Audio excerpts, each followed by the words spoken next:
এই বিচারের সাথে নির্বাচনের যে একটি সাংঘর্ষিক যে অবস্থান চতুর্দিক থেকে ব্যক্ত করার চেষ্টা করা হচ্ছে, যারা গণহত্যা চালিয়েছে, যারা গত 16 বছর ধরে যারা এত গুম হত্যাকাণ্ডের বাংলাদেশ যারা কায়েম করেছে, তাদের বিচার যদি আমরা এই জুলাই গণঅভ্যুত্থান পরবর্তী বাংলাদেশে যদি না পারি, তাহলে তো সেটি আমাদের জন্য অনেক বড় একটি ব্যর্থতার চিহ্ন রেখে যাবে। সেই জায়গা থেকে সার্জিস আলম বলতে চেয়েছেন যে অবশ্যই আমাদের বিচারকে প্রাধান্য দিতে হবে সবার আগে, পরবর্তীতে নির্বাচন। কিন্তু নির্বাচন একেবারে অপ্রাসঙ্গিক, বিষয়টি তেমন না। আপনাদের নির্বাচনের প্রস্তুতি কেমন? কতগুলো আসনে টার্গেট করছেন?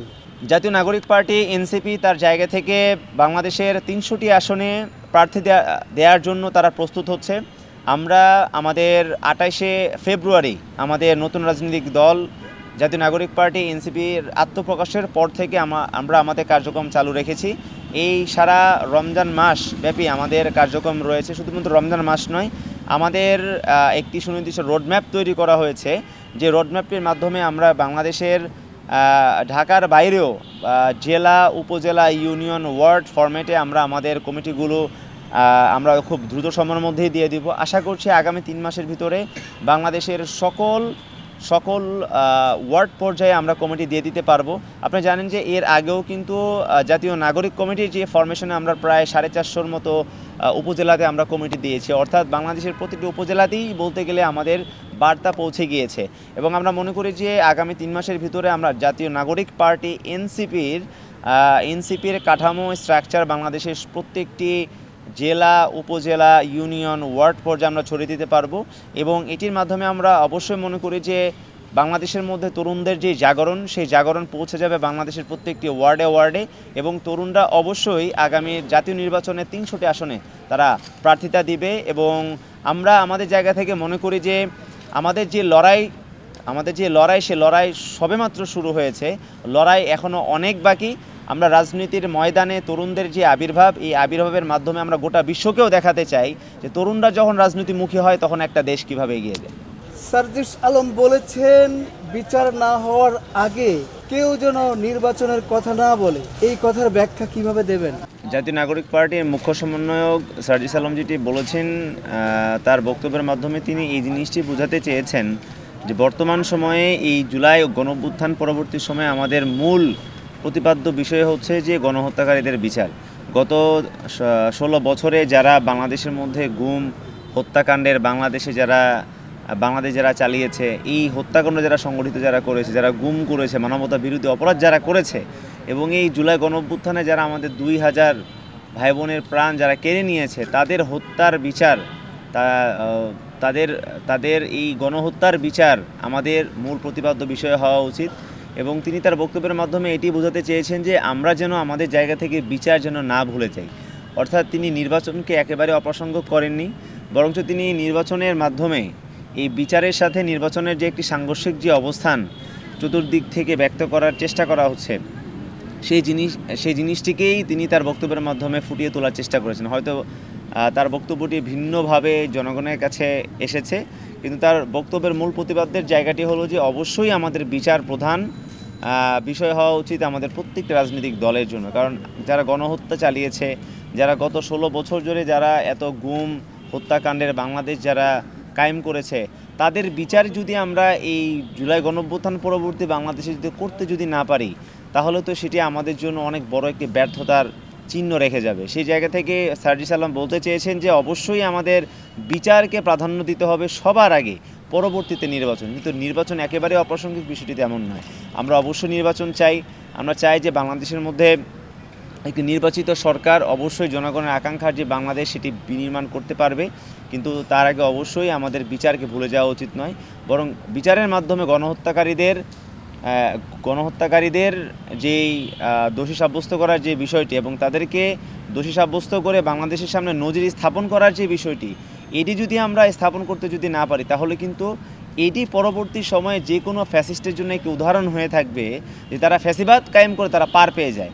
অর্থাৎ ফ্যাসিবাদ কায়েম করে পার যেন না পেয়ে যায়, সেই রকম একটি নজির বাংলাদেশে স্থাপন করা আমাদের জন্য আবশ্যক। সেই জিনিসটি সার্জিস আলম তার বক্তব্যের মাধ্যমে বুঝাতে চেয়েছেন যে অবশ্যই আমাদেরকে বিচারকে প্রাধান্য দিতে হবে সবার আগে, পরবর্তীতে নির্বাচন। আপনাদের সেকেন্ড রিপাবলিক নিয়ে নানা কথা হচ্ছে, সহজভাবে এটার ব্যাখ্যা কি? দেখুন, আমরা বলছি যে গত 53 বছরের বিদ্যমান যে রাষ্ট্র কাঠামো, এই কাঠামো কিন্তু আসলে আমাদের মুক্তিযুদ্ধের মূল আকাঙ্ক্ষার যে জায়গাটি, সাম্য, মানবিক মর্যাদা এবং সামাজিক সুবিচারের বাংলাদেশ প্রতিষ্ঠা করা, সেটি কিন্তু তারা কায়েম করতে ব্যর্থ হয়েছে। এবং আমরা দেখেছি যে এই 1972 সালের যে সংবিধান, সেই সংবিধান কিন্তু আমরা দেখেছি এই সংবিধানের আলোকেই শেখ মুজিব তৈরি হয়েছে, স্বৈরাচার তৈরি হয়েছে, এই সংবিধানের আলোকেই কিন্তু শেখ হাসিনা তৈরি হয়েছে। অর্থাৎ এই সংবিধান আমাদেরকে আমাদের মূল যে অধিকার, আমাদের মূল যেই লক্ষ্যের যে জায়গাটি, সেটি কিন্তু তারা এই সংবিধান দিতে ব্যর্থ হয়েছে। সেই জায়গা থেকে আমরা বলছি যে আমরা একটি গণপরিষদ নির্বাচন চাই এবং এই গণপরিষদ নির্বাচনের মাধ্যমে আমরা নতুন সংবিধান প্রণয়ন করতে চাই। এমন সংবিধান প্রণয়ন করতে চাই যে সংবিধান মানুষের আশা আকাঙ্ক্ষার যে জায়গা, এবং এই যে 2024 সালে যে 2000 প্রাণ ঝরে গেল, তাদের যে আকাঙ্ক্ষার যে জায়গাটি, 2000 প্রাণ ঝরে গিয়েছে এবং 50,000-এর মতো কিন্তু আমাদের সহযোদ্ধারা তারা আহত হয়েছে। এই আত্মত্যাগকে যেন আমরা সম্মান জানিয়ে, এই আত্মত্যাগের মূল্য যেন আমরা নতুন বাংলাদেশ বিনির্মাণের মাধ্যমে যেন আমরা দিতে পারি, সেজন্য আমাদের গণপরিষদ নির্বাচন প্রদান করা এবং ঠিক একই সাথে এই গণপরিষদ নির্বাচনের মাধ্যমে আমাদের একটি নতুন সংবিধান প্রণয়নের মাধ্যমে একটি নতুন বাংলাদেশের সূচনা, এবং এটি আমরা বলছি যে সেকেন্ড রিপাবলিক, অর্থাৎ আমাদের একটি নতুন বাংলাদেশের অভ্যুদয়। এটি আমরা চাই যে এই নতুন বাংলাদেশ হবে এমন এক বাংলাদেশ যে বাংলাদেশের মধ্যে প্রত্যেকটি নাগরিক তার নাগরিক সুবিধাটা পাবে, যেটি আমরা 53 বছরে আসলে আমরা দেখিনি যে নাগরিকদের মূল যে মর্যাদার যে জায়গাটি আছে, সেই নাগরিক মর্যাদা কিন্তু আমরা 53 বছরে দেখতে পাইনি। সেই জায়গা থেকে আমরা চাই যে মানুষের মানবিক যেই মর্যাদা, এই মর্যাদা প্রতিষ্ঠা করতে পারবে এমন একটি সংবিধান প্রণয়ন করা, এমন একটি বাংলাদেশ প্রণয়ন করা। এটিকে আমরা বলছি যে সেকেন্ড রিপাবলিক। এই সেকেন্ড রিপাবলিক শুধুমাত্র এটি আমাদের তরুণ সমাজের কোনো একটি বক্তব্য নয়, এটি আপামর ছাত্র জনতার একটি বক্তব্য এবং একটি আকাঙ্ক্ষার একটি জায়গা। আমরা হয়তো সেটিকে সবার সামনে নিয়ে আসছি। এটিতে আমরা অবশ্যই মনে করি যে বাংলাদেশে আপামর ছাত্র জনতা, বাংলাদেশের জনগণ এটিতে অবশ্যই তারা তাদের সহমত ব্যক্ত করবে। এনসিপি বিএনপির সঙ্গে জোট করতে যাচ্ছে শোনা যাচ্ছে, আসলে কি হচ্ছে? দেখুন, আমরা মনে করি এনসিপি, জাতীয় নাগরিক পার্টি, তাদের জায়গা থেকে সারা বাংলাদেশে তাদের সক্ষমতা বৃদ্ধি করা সহ বিভিন্ন কর্মসূচি তারা হাতে নিয়েছে, এবং এখন পর্যন্ত আমরা মনে করি যে আমরা জাতীয় নাগরিক পার্টি বাংলাদেশের 300 আসনে আমাদের প্রার্থী দিব, এবং সেই 300 আসনে প্রার্থীতা দেওয়ার জন্য আমাদের যা যা কিছু করণীয় সব কিছুই আমরা করব। আমাদের রোডম্যাপ আমরা তৈরি করেছি, আমরা আমাদের রোডম্যাপের কার্যক্রম অলরেডি শুরু করে দিয়েছি, এবং আমরা এই রোডম্যাপ অনুযায়ী আগামী 4 মাসের মধ্যে আমরা বাংলাদেশের প্রত্যেকটি ইউনিয়ন পর্যায়ে পৌঁছে যাব। আমরা মনে করি যে জাতীয় নাগরিক পার্টি যে উদ্যম নিয়ে কাজ করছে, তরুণদের শক্তি নিয়ে কাজ করছে, তারা অবশ্যই বাংলাদেশের 300টি আসনে প্রার্থী দেওয়ার মতো যোগ্যতা তারা অর্জন করবে, এবং তরুণদের যে শক্তি, সেই শক্তিকে কেউ যদি অবহেলা যদি করে, কেউ যদি তার জায়গা থেকে যদি মনে করে যে না, তরুণরা তাদের জায়গা থেকে রাজনীতিতে এসছে, দুদিন পর চলে যায়, বিষয়টা আসলে তেমন নয়। রাদার আমরা মনে করি যে জুলাই গণঅভ্যুত্থানের শহীদরা আমাদের উপর যে দায়িত্ব অর্পণ করেছেন, সেই দায়িত্ব আমরা পালন করছি। নতুন বাংলাদেশ বিনির্মাণের যে দায়িত্ব, সেই দায়িত্ব আমরা পালন করছি। নতুন রাজনৈতিক বন্দোবস্ত তৈরি করার যে দায়িত্ব, সেই দায়িত্ব আমরা পালন করছি। অবশ্যই জাতীয় নাগরিক পার্টি সেই দায়িত্ব সেই দায়িত্ব কাঁধে নিয়ে আগামীর বাংলাদেশ বিনির্মাণ করবে, এবং 300 আসনে তারা প্রার্থী দেবে ইনশাল্লাহ।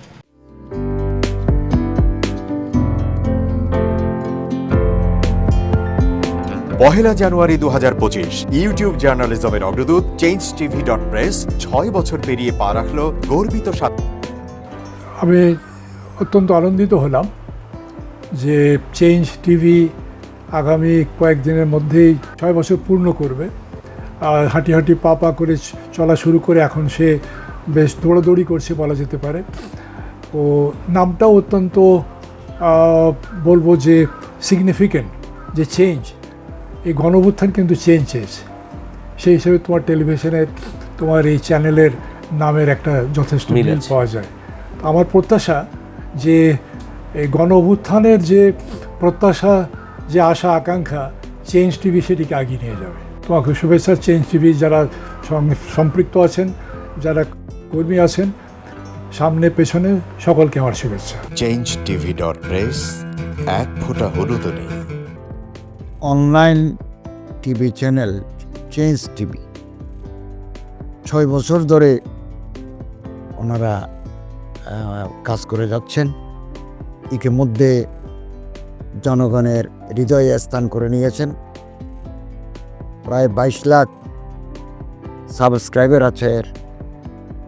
আর যে কোনো অনুষ্ঠান 10 লাখের মতো মানুষ এটা প্রতিদিন মানুষ দেখে থাকে। আমিও এই চ্যানেল নিয়মিত দেখি। তো চেঞ্জ টিভির পক্ষে আমির মোমিনুল মানিক সাহেবের উপস্থাপনা, প্রশ্নের ধরন, এগুলো জনগণ দেখতে চায়, শুনতে চায়। আমি চেঞ্জ টিভির উত্তরোত্তর সমৃদ্ধি কামনা করছি।